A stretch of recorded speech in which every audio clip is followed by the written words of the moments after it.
Hello, Voices of Wrestling listener. Dave Ryan here. Have you ever wondered to yourself how many hidden gems are hidden away inside the last years of World Championship Wrestling? Have you ever asked yourself how many tenuous gags can be made about the name Mike Enos? And have you ever thought about what it sounds like for two Irishmen to interpret a very chaotic company through its B show? The answers to all this and more are just a click away. Check out Days of Thunder every second Thursday on the Voices of Wrestling podcast network.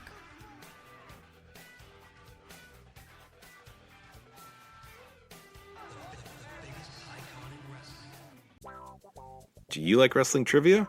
Then check out the 5-Star Match Game, the Pro Wrestling Quiz Show. I'm Joe Gagney, and every episode, I grill 3 contestants with 5 rounds of power-packed wrestling trivia. We have over 30 evergreen episodes in the archives covering WWE, AEW, Japan, Mexico, and much, much, much, much more. Play along at home and check it out today. This podcast is a member of the Voices of Wrestling Podcasting Network. Visit voicesofwrestling.com to hear the rest of our great podcasts, as well as show reviews, columns, opinions, and updates across the world of wrestling. Competition starting to get thick, it's the click, so I hope you watch your A-game. A-Made, no rain from the track when we unite and spit. This is an A-game, better bring your A-game. Competition starting to get thick, it's the click, so I hope you watch your A-game. A-Made, no rain from... Hey, now it's the Mike and JD show, and I am your host, Mike Gilbert. And for now, I'm going solo on that ass, but it's still the same. We got all kinds of wrestling to talk about today. JD will be in a little bit. You guys are going to find this hard to believe, but JD is having technical difficulties. He actually went and got his internet fixed, but now his computer shit on him. So it's like one thing after another with JD's. He needs like an in-house like tech support. I think we got to send some nerds to his house to keep his business up and running. But I told him, I was like, dude, I can't, like, it's 10:15. So I gotta keep the show rolling. I can't stay up too late.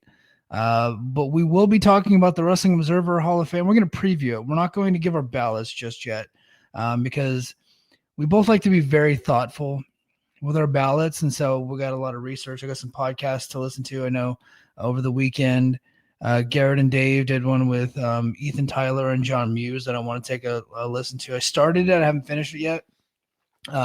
So take a look at that. I know I'm pretty sure Joe and Rich are going to do one, and I'm pretty sure that John Pollock will do one, and then I'll do my own reading. I like to do some of my own research on this stuff. I got all the notes for the Hall of Fame. I got that ready to go, but we're going to do that towards the end of the show.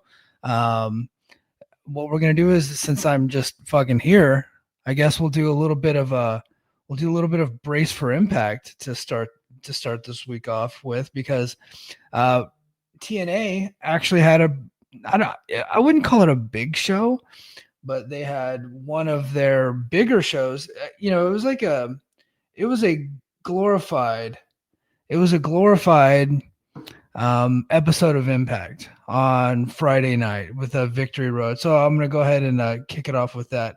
And the chat, I see folks in the chat. I do want to see, I want to talk, hit me with your topics if you got anything to hit. Man, Io already wants me to get into the Gail Kim stuff. We'll talk about Gail. I want JD's opinion of the Gail Kim stuff. I don't really think Gail Kim arguing with people online is news, but we'll talk about it. That's fine. Stephen Patrick says JD can upgrade from AOL. I don't think it's an internet issue this week. I think his computer crapped out on him.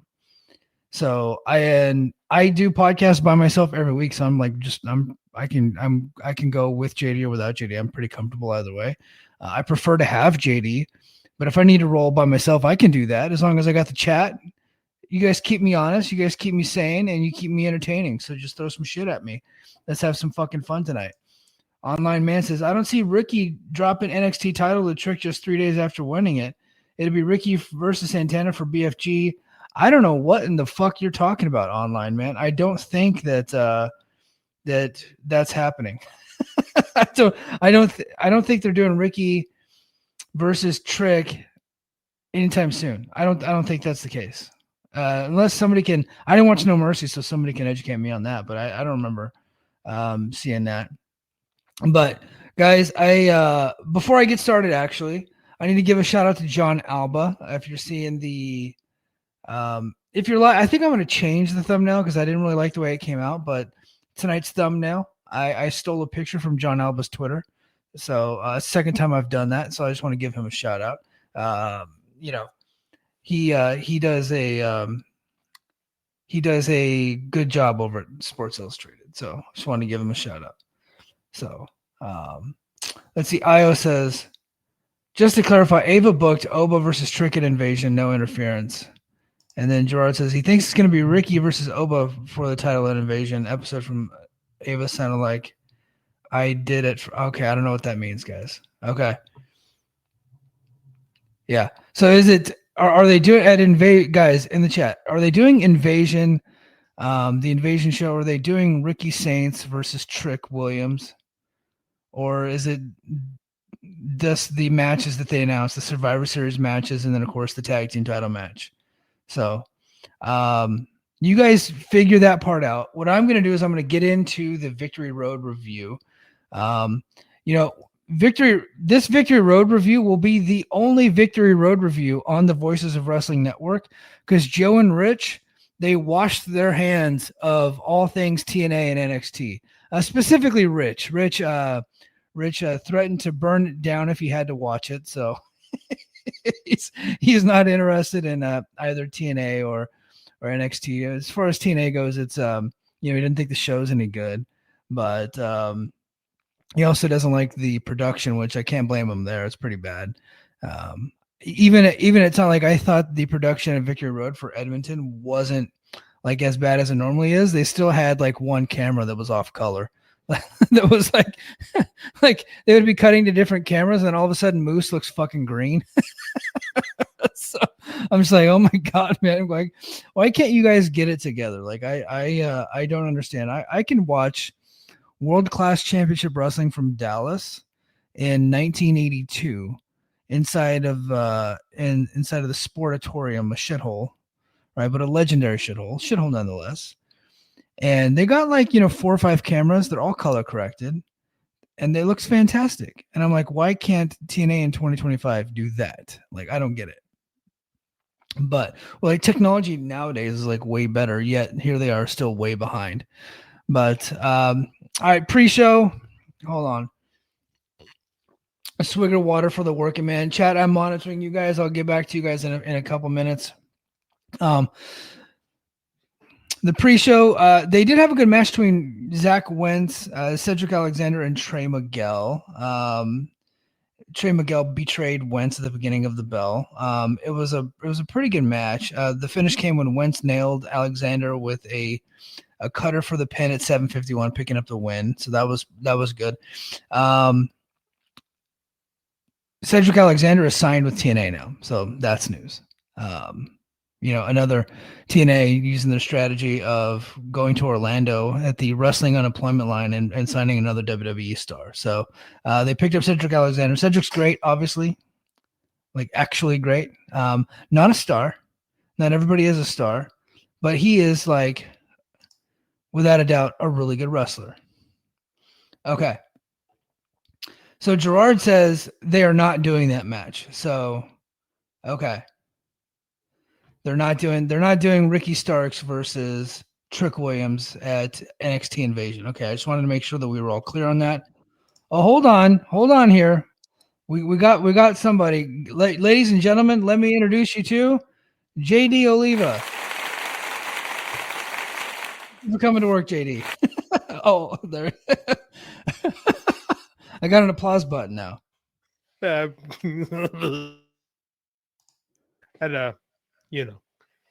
plugged ready. We'll see if the Ethernet cable works.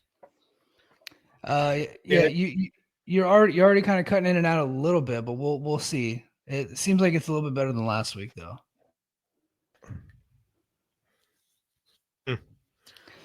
So JD, I'm just running down the Victory Road results real quick, and then we'll get. But I've already done an intro, and then we'll backtrack, and then we'll get caught up. Okay. And also on the pre-show, AJ Francis hosted the First Class Penthouse. He had Matt Hardy, and then he put Matt Hardy through a table because obviously they're doing the tables match next month with the Dudley Boys. So there you go. Then they basically set up a match for later in the show, and they ended up having their own table match. At some point, Steve Macklin was backstage for an interview, and he's fired up. He's talking about his match with Frankie Kazarian. And then out of fucking nowhere, he gets interrupted by Judas Macias, former TNA legend from the early days, but who is now signed with AAA. And so I think they're teasing, they're going to be bringing in AAA wrestlers into TNA now. And so Macias, who's a TNA or a AAA guy, looks like he's going to do a feud with Steve Macklin. So there you go. That played a factor later on the show. Of course it did.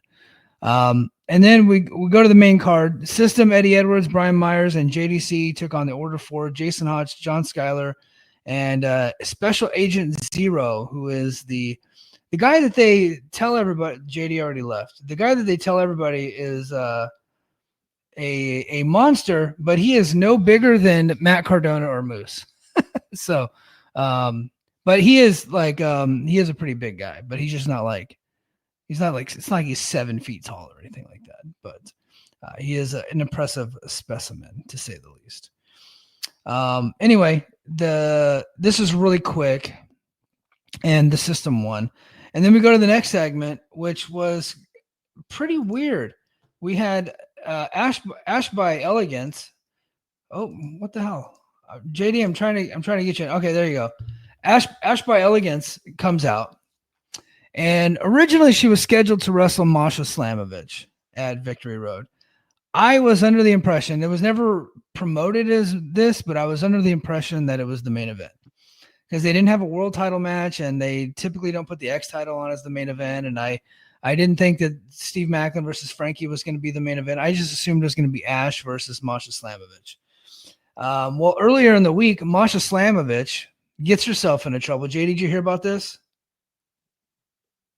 Yeah, she's up her boyfriend or something, right? She I guess she'd been abusing him for a while. I hit him in the head with a frying pan at one point, and had been not only physically but verbally and emotionally abusive to the guy. And it all had come out on the same day that her PWI 500 ranking, I don't remember where she was ranked, but that all had come out. And so she's persona non grata. She was pulled from the match. She's been taken off all of her indie dates and has gone the way of Joey Ryan and Marty Scurll. I do think that she'll return to the scene. She's pretty young and, it's just a weird situation. I do think she'll come back if she is able to repent in a good way, but she made it out. She actually put out a statement and she didn't deny anything. So she just said that we're in a mutually destructive relationship, which I could probably see that, but I hope that she's going to be okay. And I hope that the boyfriend is going to be fine. And, they can get back to doing their job, which is pro wrestling. But for the time being, she's essentially been canceled. So, but Ash comes out. I assumed this was going to be an open challenge type situation, but she comes out and she's kind of like emotional on her face, and Carlos Silva and Santino Marella are in the ring. And I'm like, what the hell's going on? And she gets the mic and she almost starts crying immediately. And it's like, oh God, what happened? And she said she's not clear to compete. She had to relinquish the title. And so the entire match had been scrapped. And it doesn't sound good for Ash by Elegance. I don't know what's going on. I could probably ask around, but I'm not going to because it's none of my fucking business. I think that that's better left for her to come out with her own story. I'm not going to poke and prod around that. And I think that is the appropriate way to handle this situation because how emotional she was when she was given that announcement did not sound like it was a good thing. And that she could be out for an extended period of time, maybe even that, you hate to tell somebody that they're going to retire, but it just sounded so sad. So I feel for her. I do think that she had been improving a lot this year, and so much so that they put the title on her. And I was expecting her to have a pretty good match with Masha Slamovich because they had worked before and it was good.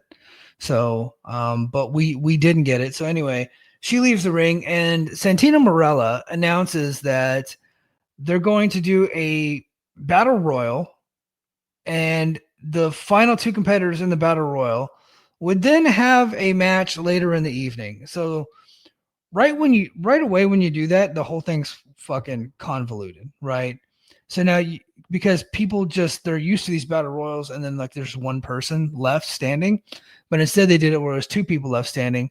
In the battle royal, you didn't really have any top contenders other than Danny Luna and Jody Thread had been a contender at one point, but everybody else, it was the Inspiration, who they're not contenders. They've been a tag team. The Angel Warriors have never, I think Lei Ying Li at one point did challenge for the title, but she wasn't really looked at as being a contender. And I think her and Zaya Brookside are a full blown tag team at this point. You had one Edmonton wrestler that nobody knew who she was, even the announcers. And when she got eliminated, Tom Hannafin said, well, yeah, that person is eliminated, whoever that was. So that was so the announcers didn't even know who was in the fucking match. But anyway, the final two was Kalani Jordan from NXT and Lei Ying Li. And so the Battle Royal was one of the worst matches I've ever seen in my life. It was terrible. Speaking of terrible, Hometown Man and Matt Cardona took on the Nemeth brothers, and the Hometown Man got a small package for the upset win in about 6.5 minutes, and then post-match, the Nemeth hit Cardona with a Danger Zone and unmasked Hometown Man. So there you go. And then we had Mike Santana and Rich Holland. They had another, less under 10-minute match. It was actually pretty good. It wasn't great, but it was like a good little TV match. But again, this was supposed to be a bigger show. It came across as a TV match. So, but Mike Santana got the victory there. Mustafa Ali battled Moose in one of the best matches of the night. I thought they both did a great job. They had told everybody that they weren't going to have interference, but naturally Tasha Steelz got interfered there towards the end. She was dressed as a dancer and came in and hit Moose with a low blow. And then, of course, Mustafa Ali got the victory at 12-18. Joe Hendry and Eric Young was right after that. Surprisingly, Joe Hendry won. He has not won a match in a long time, but he got the victory there in about 12 minutes. And then Matt Hardy got his revenge on AJ Francis in a tables match. Obviously previewing the Dudley Boys match that's happening in Bound for Glory. That was less than 10 minutes. Matt Hardy did a leg drop from the top rope to the outside through a table onto AJ Francis. The match was fine for what it was. Wasn't anything special, but the people like to see Matt, and AJ Francis is a good heel. And then the vacant knockouts title match was Kalani Jordan versus Lei Ying Li. I was watching this match, and I think Kalani Jordan's pretty good, but Lei Ying Li I just felt was just way better than her. Indy Hartwell was the referee.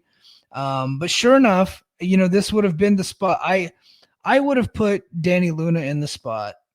Danny Luna's a heel. She's been getting built up as a heel. She wants the title so bad. I think if they would have put the title on her, and then if she lost it in a few weeks to Indy Hartwell, I think that would add layers to her story. That would have been the match to do. And I think Danny Luna might have actually pulled a decent little match out of Indy Hartwell. But instead, they just put it on NXT star Kalani Jordan, who there's nothing wrong with her. And I think she is a protege of Ash by Elegance. So there is the tie in there. The problem is that you just put it on another NXT star when they just got it back. Now, people are saying this is adding to the invasion story. I don't think anybody fucking cares. Like nothing against Kalani Jordan. Not a ton of personality there. Decent talent. Not exactly famous. And I don't think anybody's clamoring to see Kalani versus Indy Hartwell. But at least with Danny Luna, there's been a build story with her and her request for the title.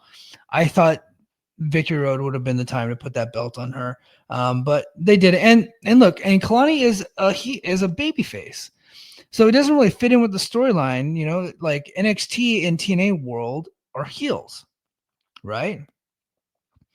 And going into Bound for Glory, you would think that you'd want that belt on a heel if it's going to go to an NXT star, but it just went to Kalani Jordan. Frankie Kazarian then challenged Steve Mack for the international title. He got the victory. El Macias distracted Macklin, and then Kazarian hit a low blow. Essentially the same finish that they had in the Mustafa Ali match earlier. Match was okay.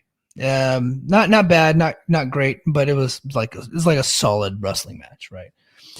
And then in the main event, match of the night, probably match of the week. I'm sure somebody else kicked out of more shit at some point, but I thought that Leon Slater defending the X Division title against Myron Reed was fantastic. It was classic X Division, tons of flippy shit, tons of kickouts, tons of wild and crazy moves, exactly what it should have been. Of course, Leon Slater got the victory after the match was over. Won. Santino Marella came out and announced that Leon Slater's title will be defended again at Bound for Glory against none other than Javon Evans from NXT. Javon Evans, who had just wrestled Sami Zayn on SmackDown. So I thought that was fantastic. So great way to close the show. Really good main event. I really dug it. Now the show itself was fine. Like I said, it was a glorified episode of Impact. So I don't think that many people watched it. It was going head to head, kind of with SmackDown because it came on at 9 p.m. I didn't get a chance to watch all of it on Friday night. I had to wake up Saturday morning to finish it because it was on so late. But there you go. Okay. I don't know if JD's coming back, guys. He was here and then he was gone and then he was here and then he's gone again. I don't know. I haven't heard from him. So let me do this. Let me do this. I'm going to send a message to JD real quick. And then in the meantime, while we wait for JD, what we'll do is, JD is back. Okay.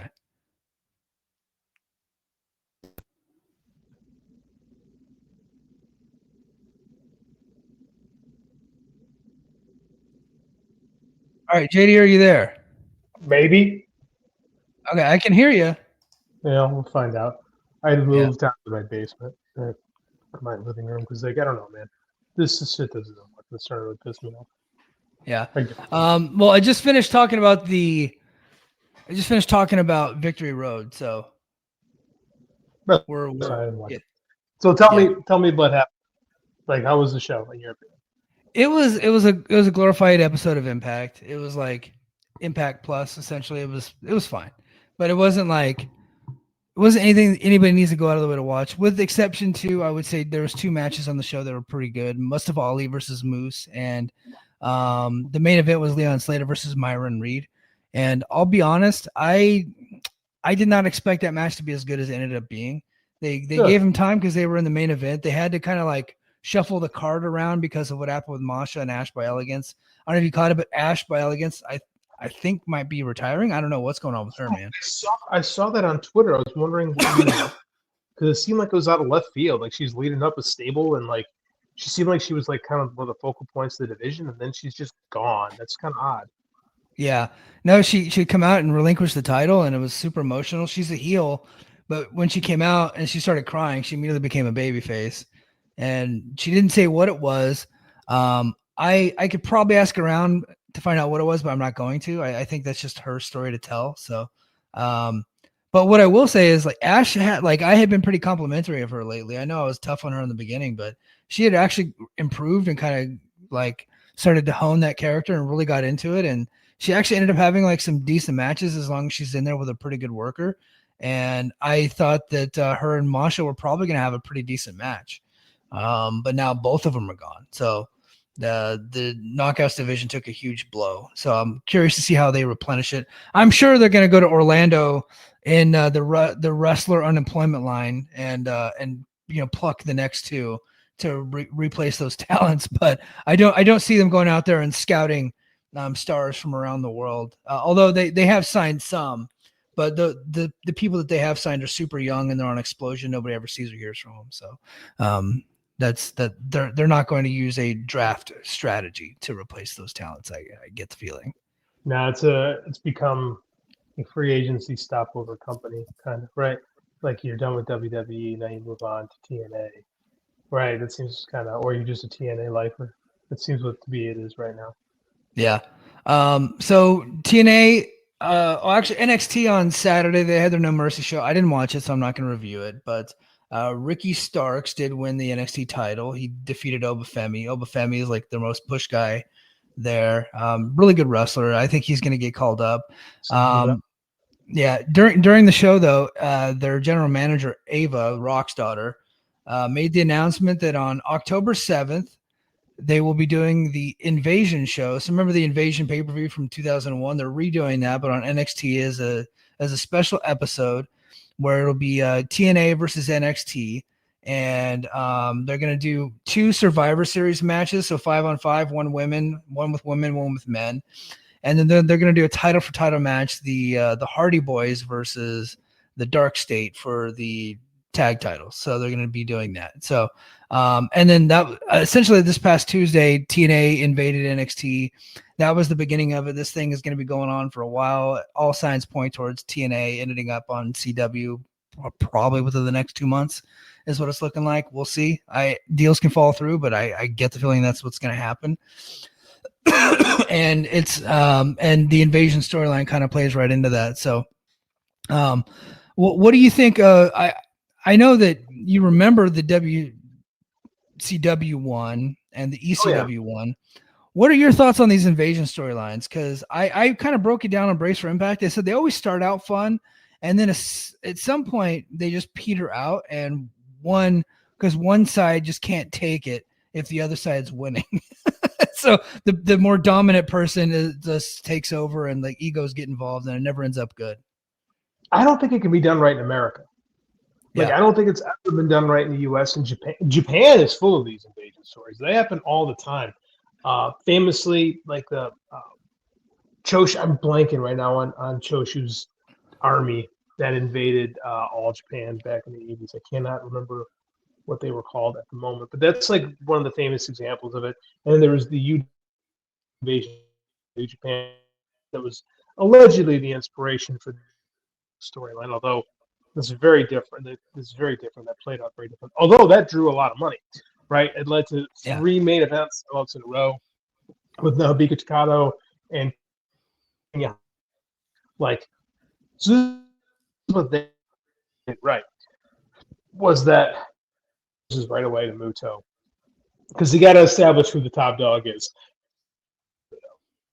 And Shinya Hashimoto eventually the title. So although just to kind of get it over, like the Kata beat Muto, so they did have a moment in Hashimoto coming in. So probably the most effective. The NWO invasion very quickly petered out into a evil like invasion storyline, which is different than an invasion.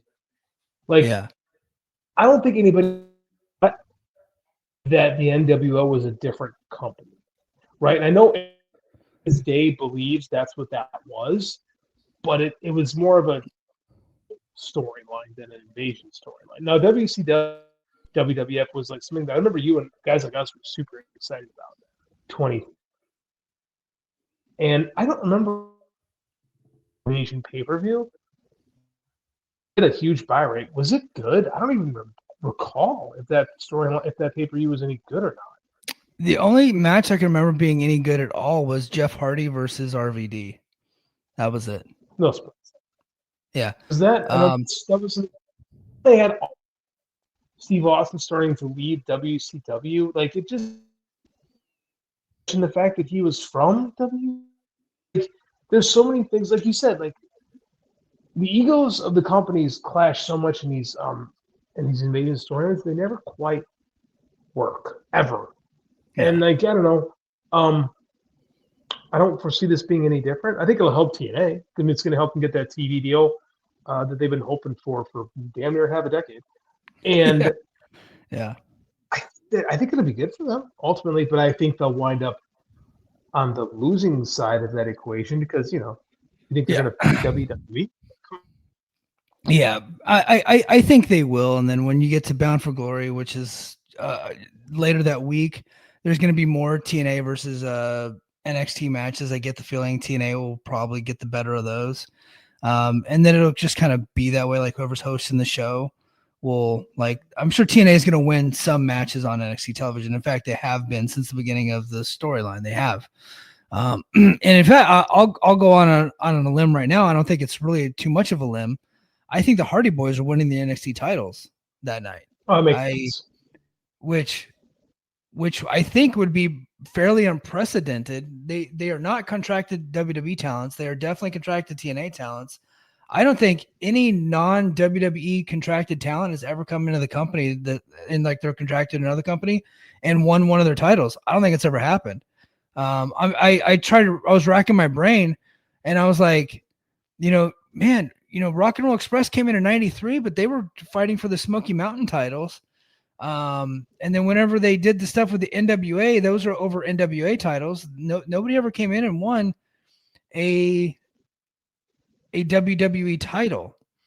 And then I was thinking about it. I was like, I don't think that's ever happened with AEW either. I know AEW has gone to other companies and won their titles, but none of their partners have come into their company and won any of their belts, other than I think Suzuki won that Ring of Honor TV title, but he's a free agent anyway.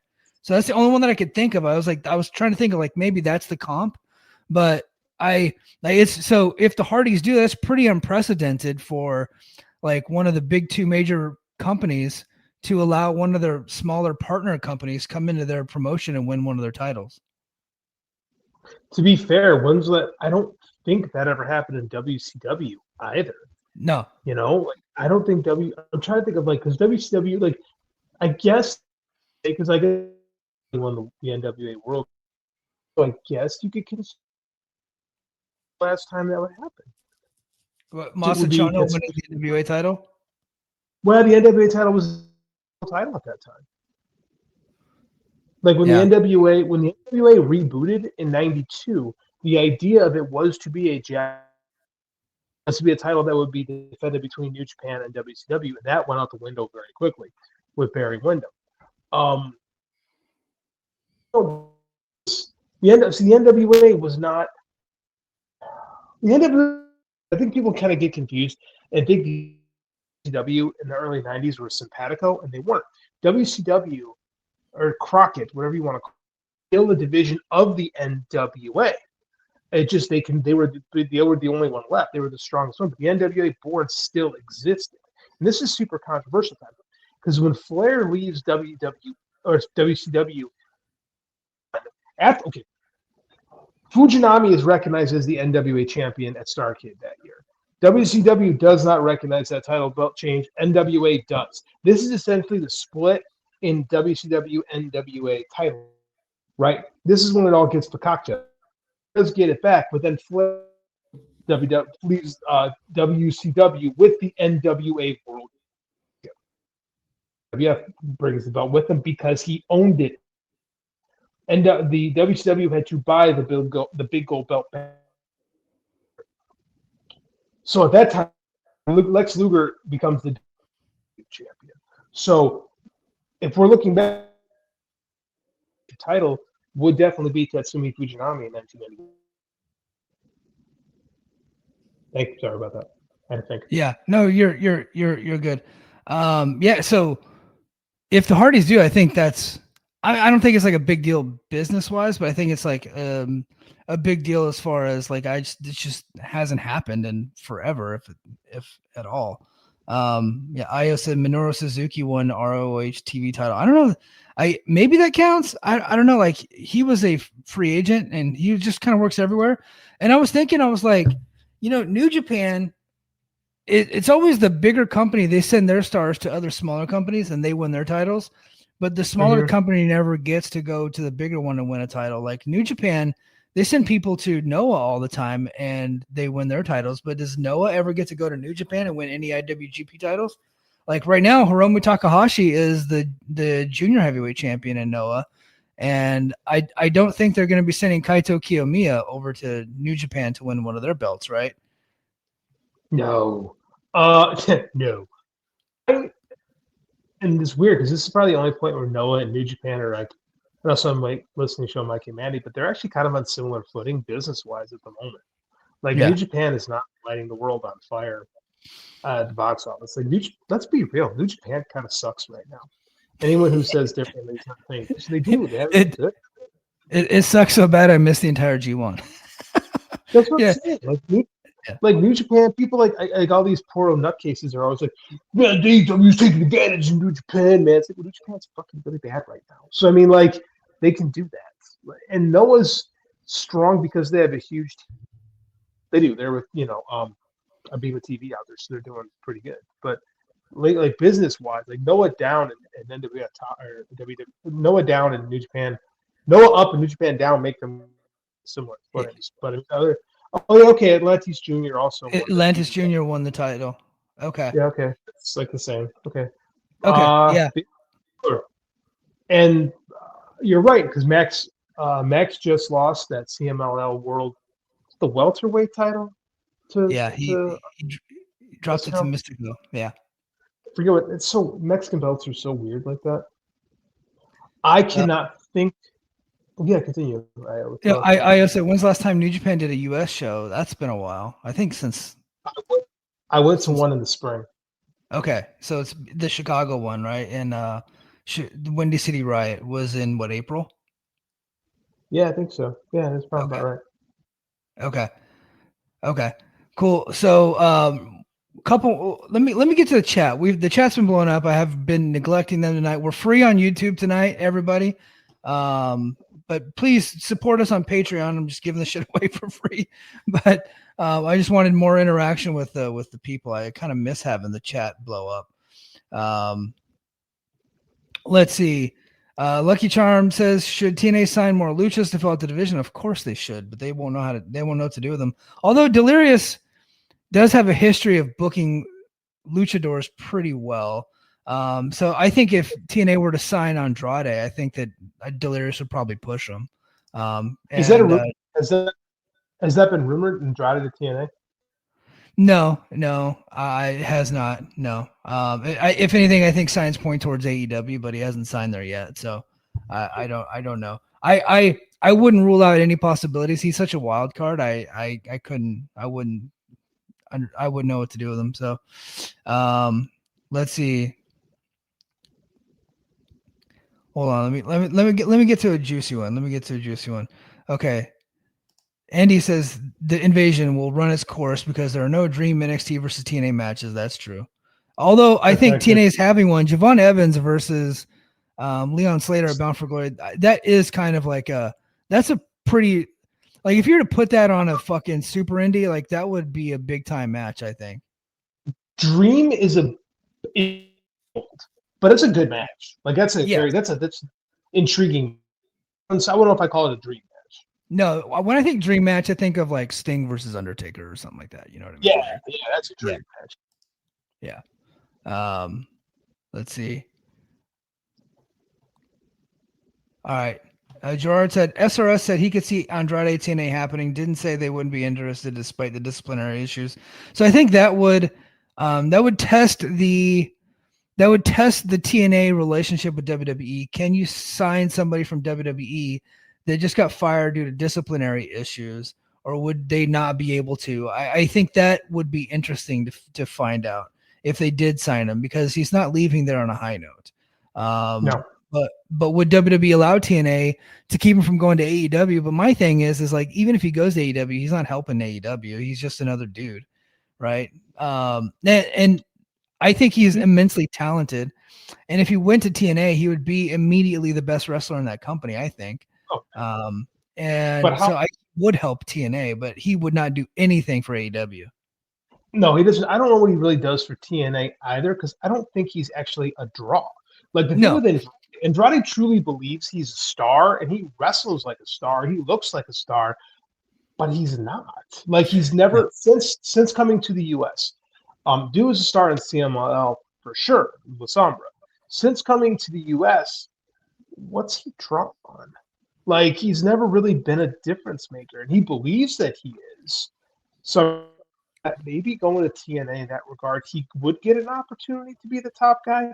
The problem is Andrade as a top guy is a giant miss. Yeah. So no, he wouldn't draw any money for them, but he is a really, really good wrestler, and they don't have that many of those. So he would be a difference maker in the quality of the show because of what he's able to do in the ring. So I agree with that. Yeah.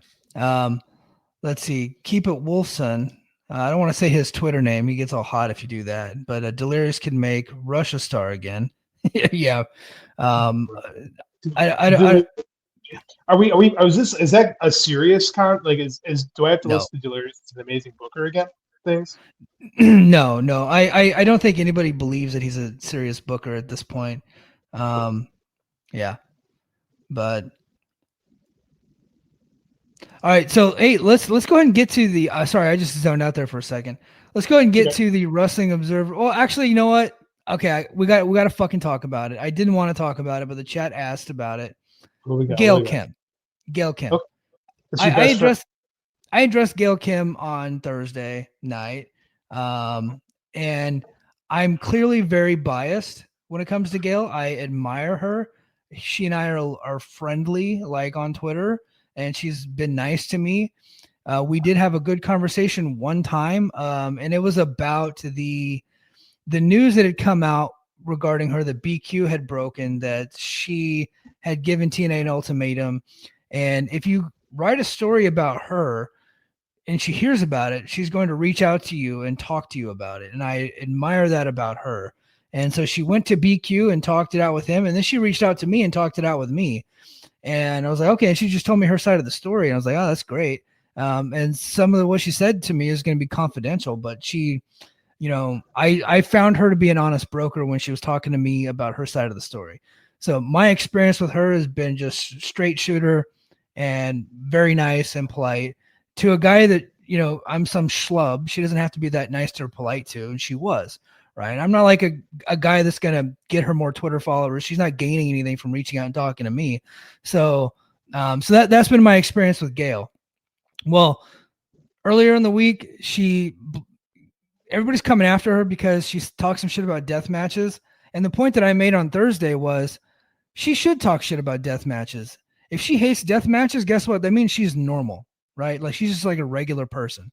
Now, the criticism that she gave the death matches, I didn't think was very valid, saying that there's no stories in those. A bad story is still a story, right? Even if you don't like the story, you can't say that there isn't one because there is one. And then people explain it to her, and she's like, "Oh, okay." So she backed off, and she goes, "But they're still too violent for me." I was like, "Okay, well, yeah, now you're onto something. I get it, right?" So now I get that, right? And she had. I'll get to you, JD. She had complimented Cornette, right? And then people brought up that Cornette had said some mean things about Riho, and Gail Kim was like, "Well, Riho, I just feel like she's too tiny. Her stuff's not believable, and she dresses like a schoolgirl. And one time I saw her, and they were shooting the camera up her ass, and that made me really uncomfortable. So I stopped watching her, right? And the next thing you know, you got all these fucking gooners in her fucking mentions blowing her up because now it's become she went after Riho. Now it's become AEW versus WWE. And because she didn't list out everybody that has been creepy in WWE at the same time that she mentioned Riho, now she's a tribalist, right? So like, and she doesn't know that. She doesn't know that that's what's happening. And so she's fighting all these people, but really they're not protecting Riho. They're trying to defend the honor of AEW.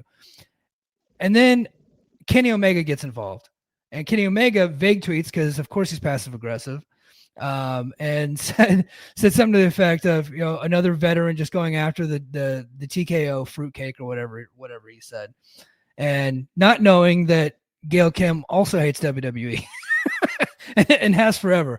That doesn't mean didn't stop her from trying to get a job there at one time, but she has forever. She was talking about Riho specifically, but now it's being turned into this WWE AEW feud, and when really my read on the situation, that's not what that was. Dave Meltzer gets involved, and here's where she lost me a little bit. Keep in mind, I love this person, right? But she goes, "Dave, aren't you the person that people are accusing of being paid by AEW?" And I was like, "Gail, no, just turn off the Twitter. Like, just stop tweeting right now. I want to like come through the phone and deactivate her account so she can just take a break a little bit." But at this point, she's locked in and she's not stopping, right?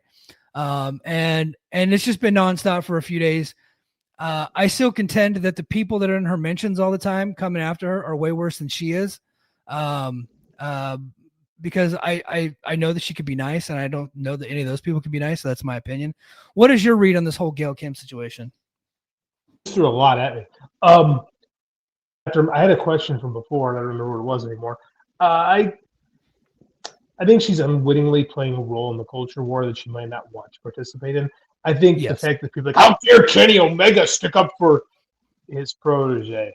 Yes. Oh, like Since she was 9 years old. Yes. yeah, like Kenny looked like has a relation, has like a. Do I now is Gail that she wants for sure? Like when you point. Now here's the thing about when you make statements like that, and you were part of a remarkably sexist machine operated by Kevin Dunn, Vince McMahon, and John Laurinaitis, you open yourself up for criticism too. Yeah. Participated in that and stuff that some would consider uncomfortable, and you point out something that's uncomfortable, people are gonna go, "Hey, well, what about you?" Like it's like Toby Hooper saying, that movie was kind of violent. Like, Yeah. like it's like, well, that's about that. Like, but she's allowed to feel the way she wants to feel. Her saying that Dave is on the take from AEW on AEW is a bit ridiculous. Like, Yeah. I mean, she should be better than this.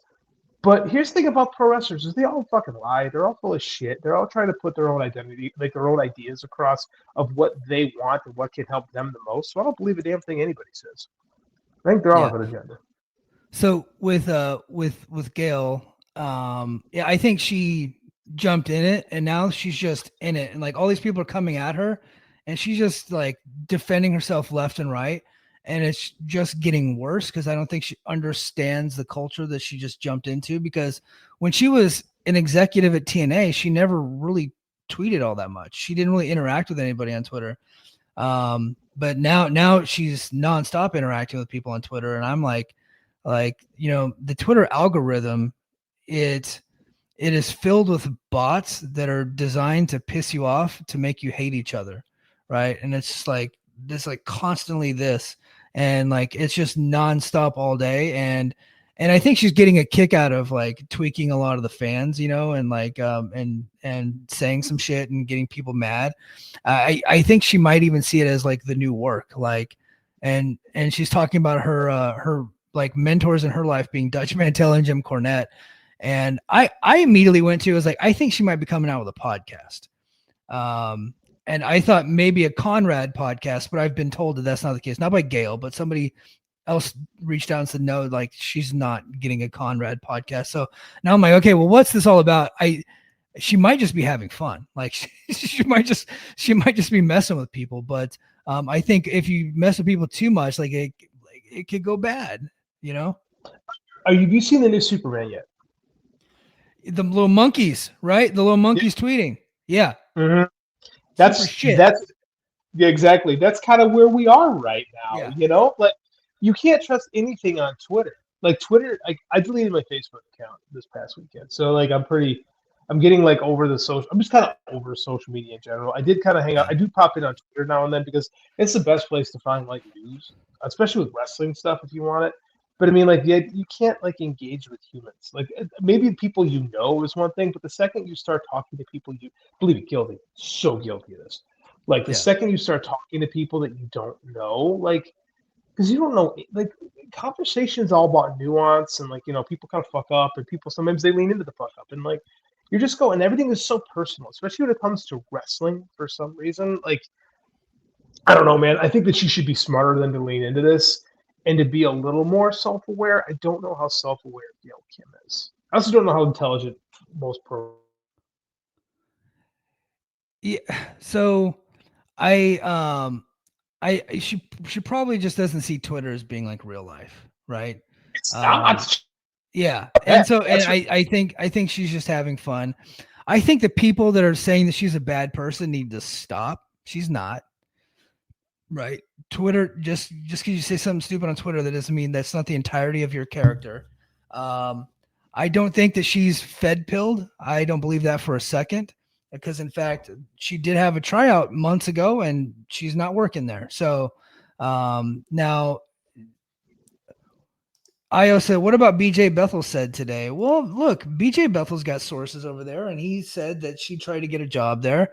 Well, she was very direct with BJ, like she was with me at one point, and told the entire story and said Sanjay Dutt had reached out to her to wrestle, and she declined. And then BJ says he's sticking to his story, but he said he'll add her comments to the story, which is fair. I would say going forward, if anybody's gonna like have a story about a wrestler, I would ask them if it's true. That should be my advice to anybody, because that's what BQ just went through that with Gail, where he posted a story about her, but didn't get her side of the story and went with it anyway. And that's what she was so hot about. So I think that's why she's mad at BJ Bethel. She's like, I'm right here. You can talk to me. I told Gail, I was like, guys like me and BQ don't think we can talk to you because we're just two idiot podcasters. But she's like, no, I'll talk to anybody, especially when you're sullying my reputation. You know what I mean? Like, just let me know, and I'll give you my side of the story. Counterpoint: we live in a post-truth world now, where just because you have someone's side of the story doesn't mean it's remotely true. Right. You still put both out there. Correct. Now, this is what a good and we've kind of lost the plot on what good journalism is. Like, the idea of journalism, this is why you're supposed to double and triple source things, is that you want to have as much of a complete version of a story as possible, and you want to have a source on the record saying whether something is true or not. And BJ is a professional journalist, and I think that he is. I haven't talked to BJ about this, so I'm not speaking. Me either. Yeah. But like feels, and I'm sure he's got it lined to us. I'm sure he'll correct me if I'm wrong on this. But I think that he's old school and assuming workers are going to be working. Yes. Right. Yes. And that the word of a professional. I'm just going to be straight up. The word of a professional wrestler valued that much. Like, they're professional life. They still pride themselves on working the marks, So I kind of understand why, when it comes time to news, don't really want it. Because, I mean, like, look how it is now. People lie all the time. Was called out for that. That didn't stop WWE from putting the cameras in at Becky Lynch. Like, oh, she fooled everyone. Oh, like it's just like that's what they do. They're just like, oh yeah, we all know you lied, but they're gonna sit. Yep, worked for everybody. I wouldn't. Yeah. When Edge returned to the Royal Rumble years ago, the story was out for a while. Like, everybody knew he was returning, but he was actively attacking people for saying that, calling them liars, calling them marks, and then he came. It's just like that's what we get. But I like I said, I will say, if anybody's reporting on Gail, she is available to answer your questions if you have those. And I would, at least, going forward, would be my advice to anybody that's writing a story on Gail, just based on my experience. And I found her, like, to be honest, and I'm pretty good at knowing when someone's lying to me. And I didn't think that she was lying to me when she was talking to me about that story, with her leaving TNA, right? Which I'm just now divulging for the first time, that me and her talked about her leaving TNA. I've never told that to anybody before. So that's like news, but she felt the need to reach out to me and talk to me about that, because she protects her reputation. So, oh, hold on. Gerard says, love SRS, said he had to talk to Gail and tell her whatever she's heard about Dave being on the AEW payroll isn't real. I think Gail just saw someone tweet that. Like, I don't think that she, like, is being told that he's on the payroll. I think she's just, like, in an argument with him, and just tweeted that, right? Surprised. No, she's not there. But would you be surprised if people in the WWE locker room would say that, like, pretty much on the regular? It happened the last 6 years. I bet they have. Like, I think that's JD. You cut out. I missed your point, dude. I'm sorry. You cut out. I didn't hear what you said. I can't win, is what I'm saying. Okay. Being made in the WWE locker room at this time, that anytime Dave says something positive about AEW, because he's on the take, like, very amongst a certain subset of people. Yeah. All right. Well, let's leave the Gale conversation. I don't think that a veteran retired wrestler arguing with people on Twitter is news. So it's not something I want to cover very often, but people wanted to hear us talk about it. So here we are. All right, let's get to the Wrestling Observer Hall of Fame. We're going to send it home on this. Yes, JD and I are Hall of Fame voters. We voted last year. Let me tell you guys who got in last year. So 2024, we saw Roman Reigns, who I voted for, Shingo from the Japan category, Paul Orndorff, which I think JD and I, both of us, actually, we're the ones that got him in, right? Like we're taking credit. It was like 3 votes that got him in or something like that. Yeah. Mike and I, we've both guessed on other people's pods and we're pushing Paul Orndorff in the Hall of Fame. So that's on us. Yeah, for sure. We did that shit. Well, I think Paul Orndorff had a hand in it, but like mostly us. Johnny Rougeau, the Young Bucks, who I voted for Johnny and I voted for Young Bucks.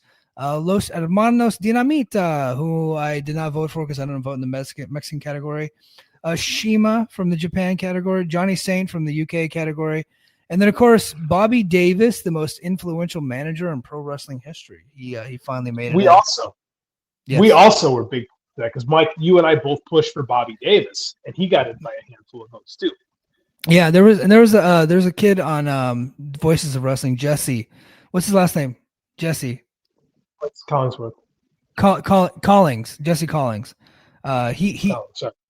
Yeah, he actually wrote a pretty good article about that too. So I want to give him a shout out. I just remember really enjoying his article about Bobby Davis. Yep.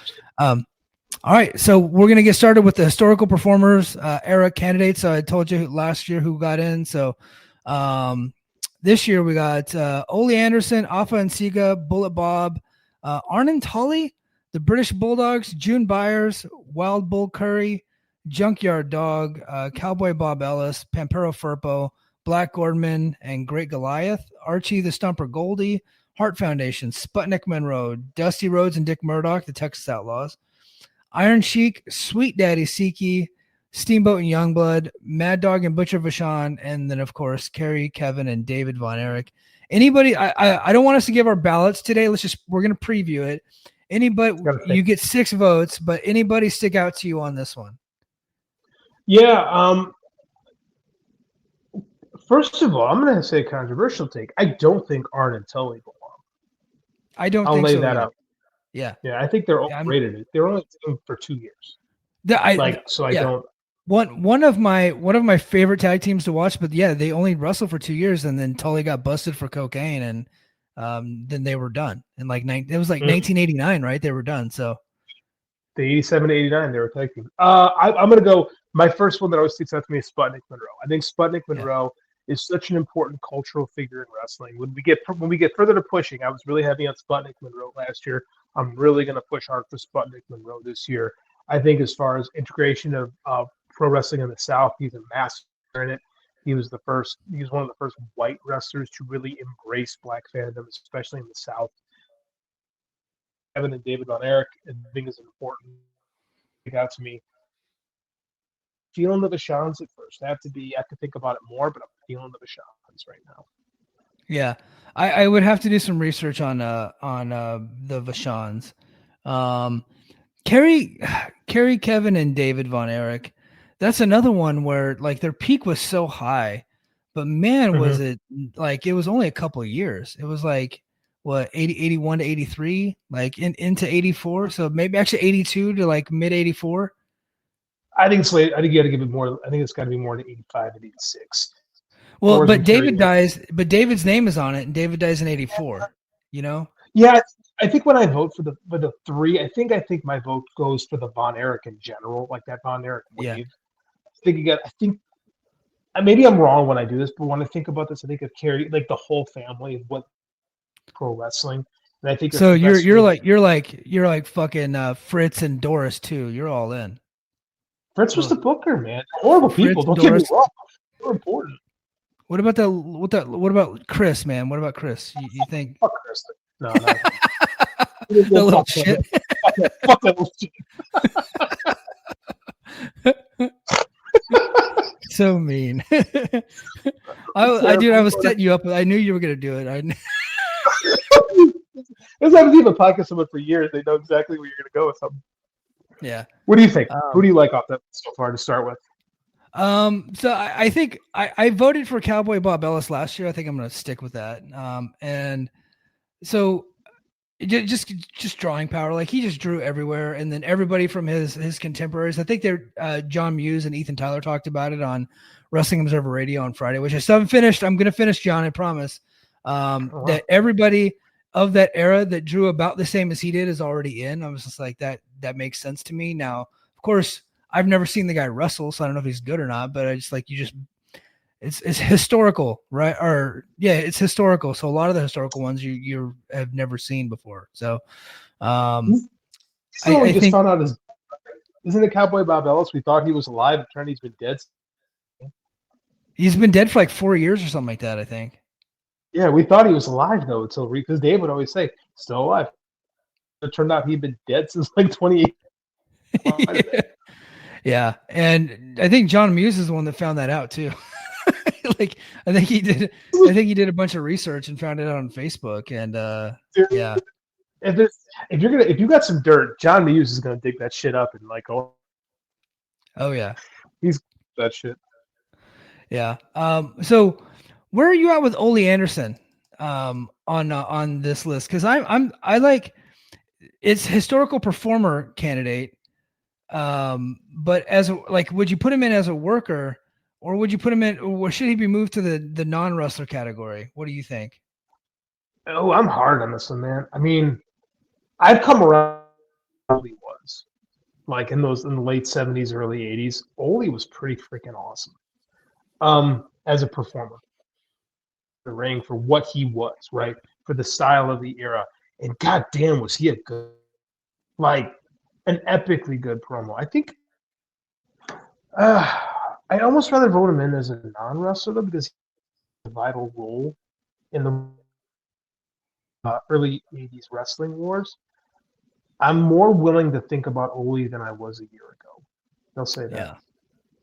Yeah. Let me look at my ballot from last year. I did pull up my ballot. I want to see if I voted for him last year. I did vote for him last year. I did vote for him last year. I think I'm going to vote for him again this year. I don't think there's nobody new that I think is going to take him off of my ballot this year. Because what's that? I think we argued about Ole last year on the show. Now that I think we did. Yeah, we did. I think I just heard enough and I'd read enough to where I felt pretty good about putting him in. I'm going to do some more research on Bullet Bob Armstrong. I don't think I'm going to do the Heart Foundation. I love the Heart Foundation. I just don't think I'm there yet. I think these other guys got to get in that had these super long runs. Like the Heart Foundation they had a good run. Don't get me wrong, but they weren't on top of WWF drawing tons of money. And, Ole Anderson was a big draw in Georgia and other places. So. Well, that was a huge draw in Alabama. Bob Armstrong's a big player in Georgia. So I think both Bob's someone we could talk about. I'm gonna talk to Chris Zellner. I'm doing after next. So I'm gonna pick Chris Zellner. Chris Zellner's a good guy to talk to about Bullet Bob for sure. And plus, in my opinion, he is the greatest to ever be a wrestling commissioner on a television show. I don't think I've ever seen anybody better than him. I agree 100%. Commissioner Bob Armstrong was freaking awesome on Smoky Mountain. 100%. He would come out and he would fine motherfuckers $500. And in 1992 in Knoxville, Tennessee, for wrestlers, that's a lot of damn money, man. Like it hurt them whenever he was finding when he would find the Heavenly Bodies $500 a piece. Like you knew that was a bad day at the office for those guys. There's a heel turn by Bob Armstrong that he has. I want to say in like 81. I think that's when the heel turn happens. It's pretty awesome. Disgusting heel talking about his mistress and shit like that on TV. That's something I want to dig up, but we should actually watch that together. It's cool stuff. Yeah, that we could do that on Patreon. That'd be cool. Yeah.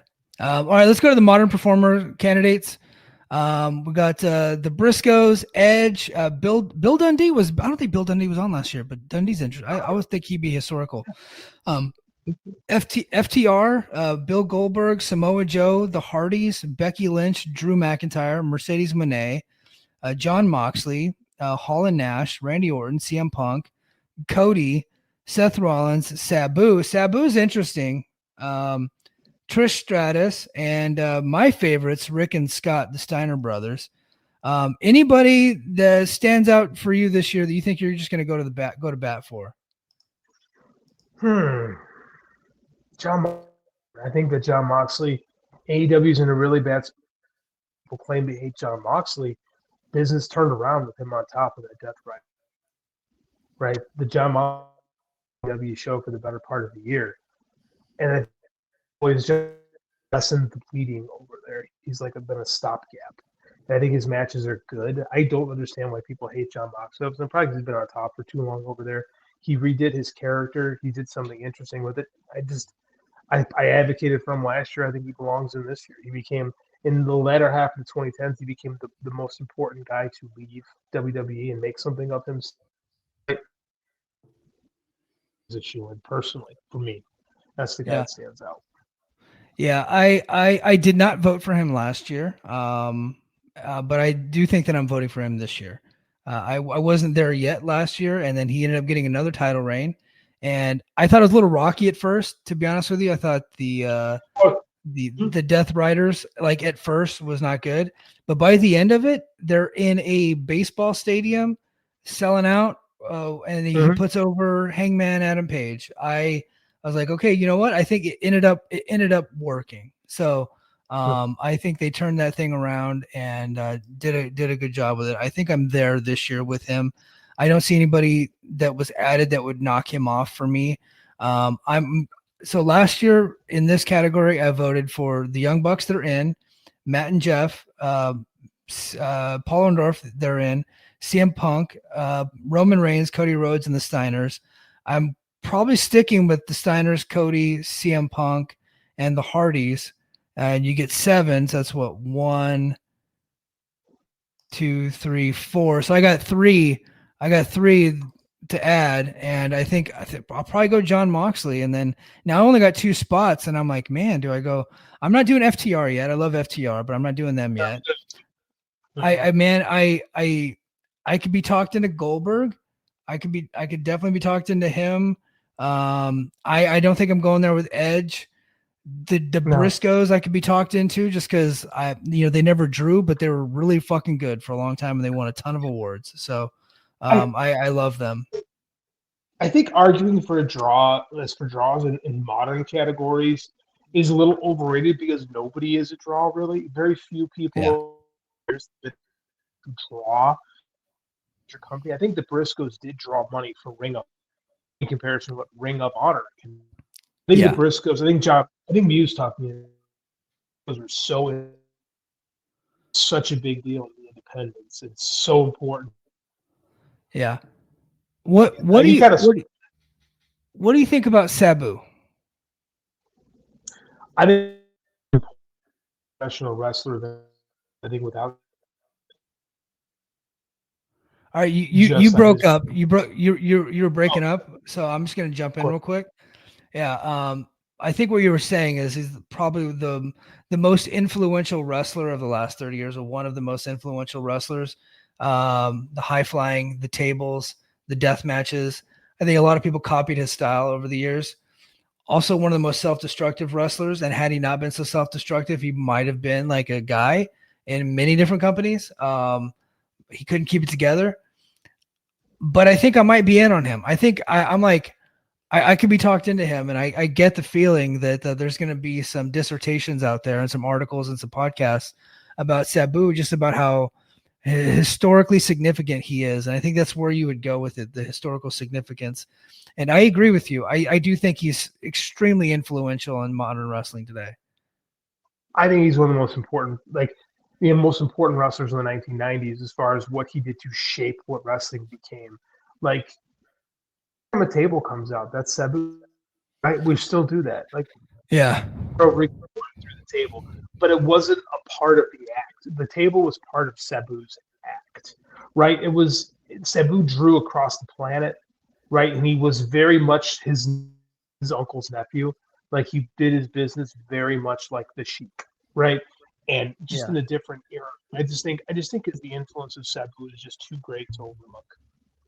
Yeah, he has a great case, and I think there's going to be some articles written to argue on his behalf, and I cannot wait to read those. And I think our buddy John is probably coming out with one of those. Oh, I can't wait to look. Yeah. If you actually follows over Sabu,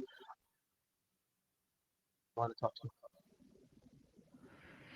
All right, non-wrestlers, we got Dave Brown, the weatherman, Zane Breslov, Bobby Bruns, Bob Caudle, Joe Higuchi, Jim Johnston, music guy, Larry Matisick, James Melby, Bill Mercer, Gorilla Monsoon, Rossi Ogawa, Reg Parks, Morris Siegel, Tony Schiavone, George Scott, Kevin Sullivan, Mike Tenay, Ted Turner, Jesse Ventura, that's a new one, Roy Welch, and Stanley Weston. Who sticks out to you on this one? Turner, I voted for it again this year. And then the beginning, you mentioned somebody who I immediately forgot because you kept throwing that was a issue. Who was the first couple again? Dave Brown, Zane Breslov, and Bobby Bruns. Zane Breslov. Breslov is single-handedly responsible for the turnaround of WCW. Zane Breslov was a major Wrestling Federation's expansion era.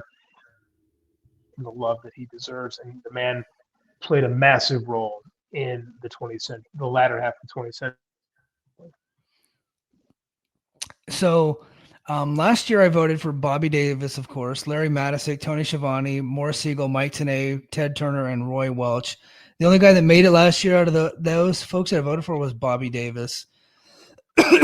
I'm interested in Jesse Ventura as a non-wrestler. Just for his, he was the top heel commentator. I know Roddy Piper came out before him, but I think Jesse Ventura really redefined what that was. And it was way bigger than Roddy Piper ever was as far as a heel commentator, not as a wrestler, but a heel commentator. Piper, a lot of people don't know that Piper started it in Georgia and did it there for a little bit. But Jesse, when he came in, like he just fucking ran with that thing, and he was in just so many more homes doing what he did, and he was doing it at such a high level, and did a great. And what first 6 WrestleManias, all the early Saturday nights main events, 33 million people for the Andre the Giant, winning the title, the big switcheroo with the Hebner brothers. I think he's got a good case. I think he's got an argument. I need to do some research on it. He came into WCW and he bombed essentially, but I don't think that outweighs what he was able to do in the WWF. Jesse bombed WCW? I mean, how can you blame? I don't understand how you feel he bombed WCW. The people that worked with him said that he was lazy. He didn't do any research. Eric Bischoff couldn't wait to get rid of him. Like Jim Ross couldn't stand him. Like that's what I mean. Like Jesse always entertained me, but he didn't really. They said that he didn't do anything to elevate the product. That was the knock on him in WCW.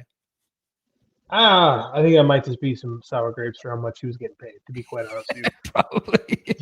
Jesse was. I mean, when Jesse leaves, like everything you said about Jesse, they said about Bobby Heenan too. So what's the common denominator in that? You know what I'm saying? Vincent Gorilla. Well, when Bobby Heenan was in WCW, that was the exact same knockout. Oh yes, okay.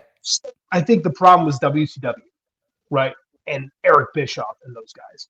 I think Jesse's great, and Jesse was able to parlay. And I love Roddy Piper. I think Jesse was able to parlay being that heel commentator into a film career and into a legitimate governorship. Yeah. Like that doesn't happen without him being like Jesse Ventura does not get there without being the body. So I think that Jesse Ventura is a really good case for it, actually. Yeah, I think he's got a great case. Plus, he was in Predator. Yeah. I don't even know if I need to go on. Like he was in Predator. I'm good. I'm sold. Running Man. Yeah, it's like I don't know if I need to sell anybody and then like fucking watch Predator and then get back to me and try to argue against it. I'm sticking with my Mike Tenay vote. Garrett Kidney had a compelling case for him on Twitter. I mean, like the only other person to win as many Announcer of the Year awards as Mike Tenay is Jim Ross, and Jim Ross is in the Hall of Fame. And Mike Tenay was just in the second biggest promotion when he was doing that. And Mike Tenay was winning those awards when TNA was really bad a lot of the time. So, and WCW was bad too when he was. I think he might have won when he was in WCW. I have to do the research again. I have to go back and read some of my notes from last year. But I think I'm sticking with Tenay this year. I don't see anybody that's going to come in and knock him off. But I'm pretty sure I'm adding Jesse Ventura. I think I'm there with him. I'm in with Jesse. Good call. All right. Grand Wizard and Koichi Yoshizawa. I totally missed those guys. They were on the next page. My bad. Sorry, everybody. But I'm not voting for Grand Wizard. Sorry. He was the other manager. No. Yeah. Let's see. Gerard says SRS also had to talk to Kenny about his comment because Gail speaks out against WWE plenty of times. Yes, she does. King of the North is back. Says, look at these fucking guys. I got to give a big shout out to King. He saved my bacon the other night because, I grew up in a trailer, right, JD? Like I'm like kind of trailer park guy, and I could be a bit of a meathead at times, bit of a not the most sensitive person in the world. Also was in the military for 21 years, and I don't, I have a bit of a macho personality at times. I didn't take Masha Slamovich beating up her boyfriend very seriously. I was just like, oh, like that's not that big of a deal. But at the time I didn't know that she was hitting him with frying pans and all kinds of other shit. I didn't know that. So he like got in my DMs. He's like, Mike, you need to delete these tweets because you're an idiot. And I was like, thank you. I didn't know the rest of it. I didn't see how bad it was. And it got really dark there for a while too. In those text messages, like, oh shit, I need to scale this back. Bro, I'll be honest. I consider myself a fairly tough guy.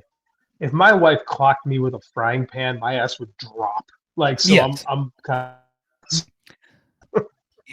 Yeah, I didn't know she hit him with a frying pan when I was saying that. I was like, a woman slapping her dumbass boyfriend around is like Wednesday in my neighborhood. It's not that big of a deal to me. Other way around, very big deal. But if like the wife is doing it to the dumbass husband, it's like, oh, okay, like Rita's just going off the rails again, but she'll be fine tomorrow, like that kind of stuff. So, but thankfully I have good people in my life to tell me when I'm being stupid. But he also said start Mac Jones. You know what? I think Brock Purdy's still injured, and his passes were sailing on him today. He kept throwing it over everybody's heads through 2 interceptions and had a fumble and lost the game. What a dick that guy is. Keep It Wolfson said Jim Johnston deserves it. I mean, his music did play a big part of WWF, but I don't think any of the music's particularly very good. I thought CFO was better. I do agree with that. I'll be honest with you, man. You think of the biggest WWF in that era, didn't have a Jim Johnson. Randy Savage didn't have a Jim Johnson song. Yeah. Demolition didn't. Warrior did. That's about it. Like, yeah, he did Warrior and Undertaker and Vader, and I think Shawn Michaels was done by Jimmy Hart. Yes, Jimmy Hart. So I think Jim Johnson gets a lot of credit for some of the stuff that Jimmy Hart actually did. Like Brett's theme song, that was Jimmy Hart. So I mean, like, I think Jim Johnson's overrated. Personal opinion. Yeah. King says, JD, I had to tell him she hit him with a frying pan before he woke up. Yeah, that's what turned me around. I thought she just smacked him, but no, it was like the frying pan is what did it for me. I was like, oh shit, like you can kill a dude with a frying pan. Yeah, that's she needs some therapy, man. That's true. That's pretty so. Yeah, her boyfriend Akira kind of like so. Mm-hmm. I think there's a lot of drug addict accusations out there too, and like seeing some of the tweets and stuff. And doing some of the work that I've done throughout my life, I would tend to agree that she might be. That's not for me to say. That's her decision. but she might need to get some help for that and probably for some anger issues. And look, I'm one of those guys. You know me, JD. I don't throw people away, especially if they're young and they just got some problems, even if it's anger problems. I think that she could probably come back for it. But then again, like, yes, I am a macho meathead, but I'm also a big softie. I like to accept people back in. I always think that the prodigal son can return, the prodigal daughter can return. Hopefully she gets the help she needs, and she's back in pro wrestling one day. 2 weeks ago on the show, I lamented Lane Staley's death because people wrote him off as just an addict. This was 20 some odd years ago. So, like, I'm a firm believer that if people have problems, they can. Hope she does. Yeah. Yep. Same here. All right, guys. It is getting late. It is 11:30 p.m. for me. I do have to get up early in the morning. I got to go to work. So that's going to do it for us this week on the Mike and JD Show. Please subscribe to our Patreon, patreon.com/the Mike and JD Show. And until next time, mahalo. Competition starting to get thick, it's the click, so I hope you watch your A game. A made no rain from the track when we unite and spit. This is an A game, better bring your A game. Competition starting to get thick, it's the click, so I hope you watch your A game. A made no rain from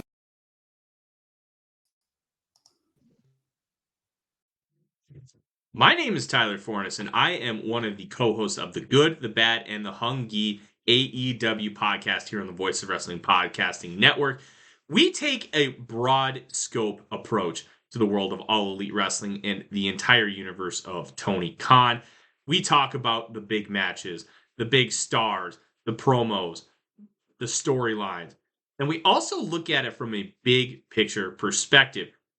How are things going to change over the course of the next 10 years with AEW still in the picture? How are companies like WWE going to adapt and adjust to AEW? Are they going to be a similar way like they did with WCW in the late 1990s? Will there be a counterpunch? We talk about all of that and more on The Good, The Bad, and The Hungy every week on the Voice of Wrestling Network. Hi, I'm Case Lowe, co-host of the Open the Voice Gate podcast. The one question I'm constantly asked when it comes to Dragon Gate is, how do I get into the promotion? Well, stop asking and start listening to the Open the Voice Gate podcast, released every Wednesday on the Voices of Wrestling Podcasting Network. For exclusive news and show reviews, look no further than the leader in Dragon Gate coverage, Open the Voice Gate.